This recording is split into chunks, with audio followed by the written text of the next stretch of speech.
Hey, what's up, everybody? It's Charles, and I welcome you guys to another episode of the Dreamerspro Show, where we cover everything from sports, hot topics, classic debates, entertainment, and when we give you guys a fresh perspective on things and how we see them. And today we have an interesting episode for you guys, so make sure you go and like the video and subscribe to the channel if you haven't already. So yesterday, I was surfing the web, watching YouTube, and I discovered an interview that Charles Barkley had, or did, or whatever, on Outkick, right? Y'all know Outkick or whatever, was it Clay Travis and all that. So I clicked on it because I'm like, okay, this is recent. This is it's a brand new interview. And as y'all know, Charles Barkley has been in the news as of recent because of the talks surrounding him potentially leaving TNT to go join the Live Golf League or whatever it is. So there's been that talk around him. And according to some reports actually that I got this morning, I'm hearing that he will probably stay put. Now, I don't know if that's true, but that's what I heard.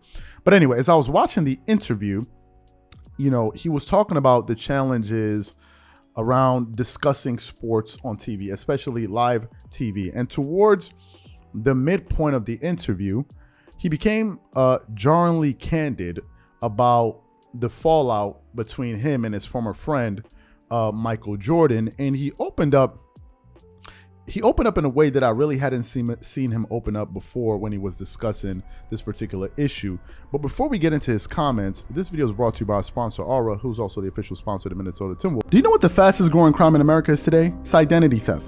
Imagine trying to log into your email only to see that your password has been changed. Then you start getting weird notifications from your bank and credit cards, only to find out that all of your personal and sensitive information has been totally compromised. If you think it can happen to you and your family, just know that in 2020, over 49 million Americans were victims to identity theft, costing them a combined $56 billion. That is why we are excited to partner with Aura, who's the sponsor of this video. Aura is the #1 identity theft and financial fraud protection. Aura monitors the dark web and alerts you if any of your passwords and accounts have been breached. And funny enough, after using Aura, I discovered some of my credentials were floating around in the dark web, and the app showed me exactly when and where the breach happened. In addition, Aura allows you to set spending alerts, and they'll notify you of any suspicious transactions. Aura is 4 times faster than any of its competitors in alerting you if someone is trying to open a credit card or obtain a loan using your name. And remember this, every 14 seconds, someone becomes a victim of identity fraud.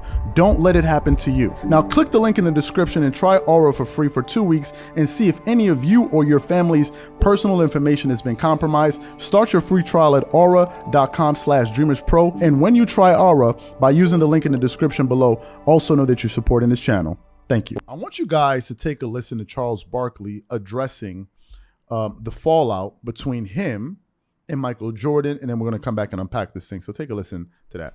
How tough is it to have long-term friends who get upset about what you say on television? So like you were good friends with Michael Jordan. Yes. And there are reports that he's been upset about what you say on television. And what I mean by that is not necessarily... Well, that was very heartbreaking for me because Michael was my best friend and he got offended by something I said. And it was heartbreaking. You know, I went from being a guy's best friend, but that goes back to what I'm saying. Like, if I criticize other people and don't criticize my best friend, and see, that's the reason I hate a lot of reporters. Yeah. Because you can tell guys they like and guys they dislike. Yeah. That's not the way you should do your job. Like, there's NBA players I don't like, but I'm never going to take that on TV. Right. That's because that's unprofessional, because there's somebody in Montana, Maine, South Dakota. They're like, well, Charles Barkley said this dude's. I'm like, no, dude, that's not the way you do your business. So I get frustrated when I hear guys like, yo, man, I know you like this dude, but you got to do your job. So it was heartbreaking to lose Michael as a friend, but what I said was true, and it was unfortunate that he reacted like that. Did you think he would? Because, I mean, the reason why I ask you this is interesting. When I started writing, Charles, yeah, I had writers, and they say, I want to write something, but I don't want my mom or my dad to know that I'm writing this. Yeah. And my theory is, in order to be really good at media, you have to be fearless. You have to play downhill and say exactly what you think. Yes. And sometimes people are going to get upset about that. Friends of yours are going to get upset. Like I got kicked out of a Little League baseball game because an umpire made a bad call. Yeah. And then I talked about it. My wife wasn't happy that I talked about it. I said, hey, you know, for better or worse, I honestly say exactly what I think every day. And so I'm curious, when you said that, not even necessarily about Jordan, but in the back of your mind, are you thinking about, I'm worried about what they're going to think? Or are you so committed to the honesty of what you're doing that you're not even playing it out other than to be honest? Well, you don't, that's the one thing about our business. You don't get to play it out. Yeah. Like, you're live. Yeah, I get it. You're live. I do 3 hours every day. And You're like, live. Yeah. When somebody asks you a question, you're like, well, hold on, let me see what this person gonna think about this. Like, you have to answer the questions in the moment. So, no, but I feel good though. Just be like, yo, man, just be honest and be fair. That's all you can do. What do you wish you'd gotten asked? I just asked Greg. Let me first of all say this. I was very surprised to see Charles Barkley speaking in that way. Usually, Charles seems to be someone that he seems to have this attitude where, like, he's going to say what he thinks. He understands people are going to disagree with him. And if you disagree with him, that's your business. He doesn't seem like a guy that gets caught up on, you know, this guy doesn't like me or this person doesn't like me because of what I just said. He seems to be a guy that, you know, says what he believes. He's willing to take he's willing to live with the backlash that comes with that. And then he just moves on. But in this particular instance, he seemed like he was really hurt by it. And if you pay attention to it, if you go back and actually watch the interview, you will see that Clay Travis actually tried to move, not tried, but he was in the process of moving on. And and Charles Barkley kind of anchored the interview at that point, and he made it a point to say, I was hurt, right? Like, and I think that Charles knows that when he makes these comments, obviously it's going to be picked up all over the, you know, by media outlets. And obviously word may get back to Michael Jordan, right? Charles seemed to be genuinely remorseful for the way things ended, which brings us to the larger takeaway here, really my larger takeaway here, which is this. Sometimes this is going to happen. This is going to happen. People are not always going to agree with what you say.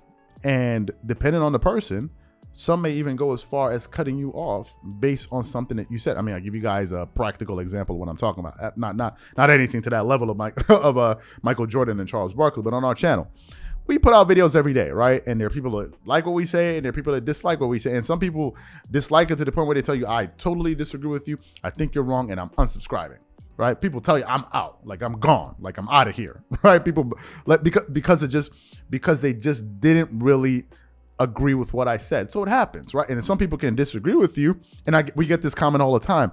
I usually disagree with you, but I understand where you're coming from. Where I agree with you with this one, where some people can tolerate you while disagreeing with you and still listen to you, right? So that tells you how complex people can be. No two people are the same. No two people. You can take two different people, right, and or 10 different people, and they all be different. You can get two twins, and they'll have different personalities, right? And in some cases, people are going to react differently to to things. In the case of Michael Jordan, I think he was bothered by it to the point where he just decided that, listen, I'm going to cut him off. Now, if it was somebody else, maybe somebody would have heard those comments and said, okay, that's your opinion. No problem. When I see you, we'll talk about it. Another person will say, oh, really? That's what you think? Let me give this guy a call and let me talk to him and ask him, why did he say this, right? And then they can hash it out over the phone or whatever, over dinner, lunch, whatever. And then they move on from it. And then some people are like, no, you're going to say that about me? You crossed the line. It's over. There are people and they will hold on to that grudge. Trust me.